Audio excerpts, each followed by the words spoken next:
প্রধান উপদেষ্টার সঙ্গে বৈঠকে বিএনপি জামায়াত, আগের মতোই সংলাপে নেই জাতীয় পার্টি।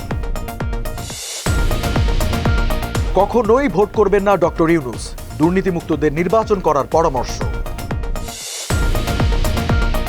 মৌলিক স্বাধীনতা ও মানবাধিকারকে গুরুত্ব দেয় ওয়াশিংটন, চিন্ময়ের বিচার সহ ঢাকা প্রশ্নে যুক্তরাষ্ট্র। আগামী সপ্তাহে ঢাকা সফরে আসতে পারেন ভারতের পররাষ্ট্র সচিব, দুদেশ থেকেই আনুষ্ঠানিক ঘোষণার অপেক্ষা। মাহমুদুর রহমান নামে দাফন করা সেই লাশ বিএনপি নেতা হারিস চৌধুরীর, হাইকোর্টে ডিএনএ প্রতিবেদন। এবং ওয়েস্ট ইন্ডিজ সিরিজে স্মরণীয় টেস্ট জয় টাইগারদের, আগামীতে যে কোনো দলের বিপক্ষে সাফল্যের আশাবাদ। আমন্ত্রণ টিভিএস নিউজ অব দ্য ডেতে, সাথে আছে আমি রঞ্জু ইফতেখার। এতক্ষণ দেখছিলেন সংবাদ শিরোনাম, এবারে জানাবো বিস্তারিত। চলমান বিভিন্ন ইস্যুতে মতবিনিময় করতে বিএনপি জামায়াত সহ বিভিন্ন রাজনৈতিক দলের নেতাদের সঙ্গে বৈঠকে বসেছেন প্রধান উপদেষ্টা অধ্যাপক মোহাম্মদ ইউনূস। ৪ ডিসেম্বর বিকেলে রাষ্ট্রীয় অতিথি ভবন সুগন্ধায় এই বৈঠক শুরু হয়। তবে আগের মতোই সংলাপে ডাক পায়নি জাতীয় পার্টি। আর এলডিপি সভাপতি কর্নেল অবসরপ্রাপ্ত অলি আহমেদ সেখান থেকে ফিরে গেছেন বলে জানা গেছে। বৈঠকে অংশ নিয়েছে বিএনপির স্থায়ী কমিটির সদস্য ডক্টর খন্দকার মোশাররফ হোসেনের নেতৃত্বে 5 সদস্যের প্রতিনিধি দল। তাদের সঙ্গে আছেন জামায়াতের আমির ডাক্তার শফিকুর রহমান ও কেন্দ্রীয় নেতারা। এছাড়া বৈঠকে উপস্থিত আছেন অন্য রাজনৈতিক দলগুলোর প্রতিনিধিরা। মঙ্গলবার প্রধান উপদেষ্টার প্রেস সচিব জানান, জাতীয় ঐক্যের ডাক দিতে রাজনৈতিক দল, ছাত্র সংগঠন ও ধর্মীয় নেতাদের সঙ্গে বৈঠক করবেন প্রধান উপদেষ্টা। কখনোই ভোট না করার কথা জানিয়েছেন ডক্টর ইউনূস। সেই সঙ্গে কাদের নির্বাচন করা উচিত সে বিষয়েও নিজের মতামত জানিয়েছেন তিনি। জাপানি সংবাদ মাধ্যম নিক্কে এশিয়াকে দেওয়া এক সাক্ষাৎকারে তিনি এসব কথা জানান।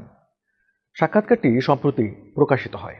আগামী সাধারণ নির্বাচনে প্রার্থী হবেন কিনা এমন প্রশ্নে অন্তর্বর্তী সরকারের প্রধান উপদেষ্টা ডক্টর ইউনূস বলেন, না, আমি রাজনীতিবিদ নই। আমি সবসময় রাজনীতি থেকে দূরে থেকেছি।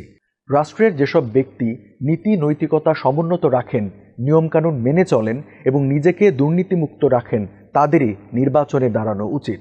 নির্বাচন কবে হবে এমন প্রশ্নে তিনি বলেন, নির্বাচনের সময় নির্ভর করছে সংস্কার প্রক্রিয়ার উপর। নির্বাচনের আগে আমাদের অর্থনীতি, শাসন ব্যবস্থা, আমলাতন্ত্র ও বিচার ব্যবস্থায় সর্বাত্মক সংস্কার করতে হবে।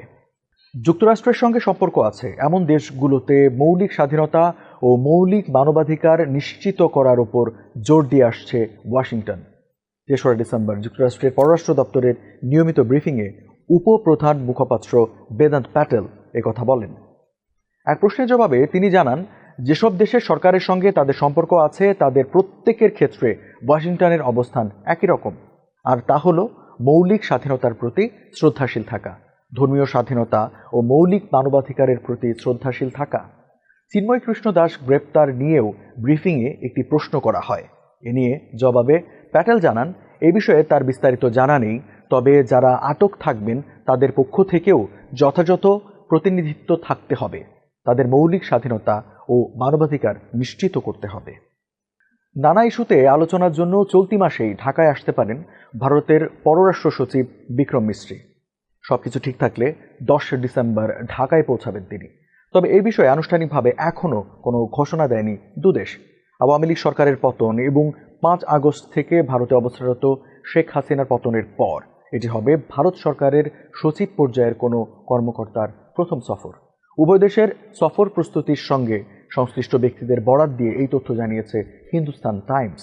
প্রতিবেদনে বলা হয়েছে, গত 23 সেপ্টেম্বর নিউ ইয়র্কে জাতিসংঘ সাধারণ পরিষদের অধিবেশনের ফাঁকে ভারতের পররাষ্ট্রমন্ত্রী এস জয়শঙ্কর ও বাংলাদেশ সরকারের অন্তর্বর্তী সরকারের পররাষ্ট্র উপদেষ্টা তৌহিদ হোসেনের মধ্যে বৈঠকে ভারতের পররাষ্ট্র সচিবের সফরের বিষয়ে সিদ্ধান্ত হয়। সাভারে 2021 সালে মাহমুদুর রহমান নামে দাফন করা মরদেহটি বিএনপি নেতা হারিস চৌধুরীর। তার সঙ্গে মেয়ে সামিরা তানজিন চৌধুরীর ডিএনএ মিলেছে।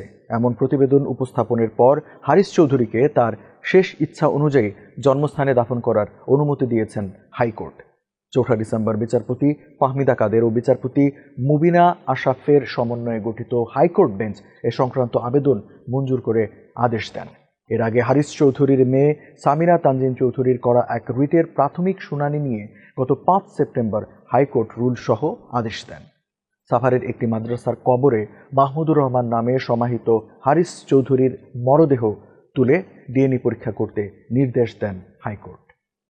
জামাইকার সাবাইনা পার্কে অনুষ্ঠিত সিরিজের দ্বিতীয় ও শেষ টেস্টে ওয়েস্ট ইন্ডিজকে 101 রানে হারিয়েছে বাংলাদেশ। প্রথম টেস্টে হার মানা বাংলাদেশ ঘরের মাঠের দলটির সঙ্গে সিরিজ ভাগাভাগি করল 1-1 ব্যবধানে।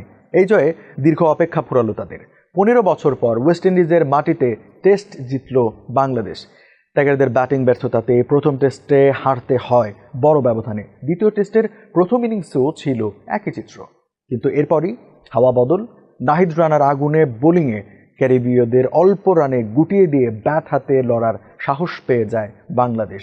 দ্বিতীয় ইনিংসে আসে রান, পরে বল হাতে তাইজুল ইসলামের স্পিন ভেলকি। ঘুরে দাঁড়ানোর গল্প লিখে ওয়েস্ট ইন্ডিজে স্মরণীয় এক জয় তুলে নেয় মেহেদী হাসান মিরাজের দল। দর্শক, এই ছিল আজকে টিভিএস নিউজ অব দ্য ডেতে। এতক্ষণ সাথে থাকার জন্য ধন্যবাদ সবাইকে।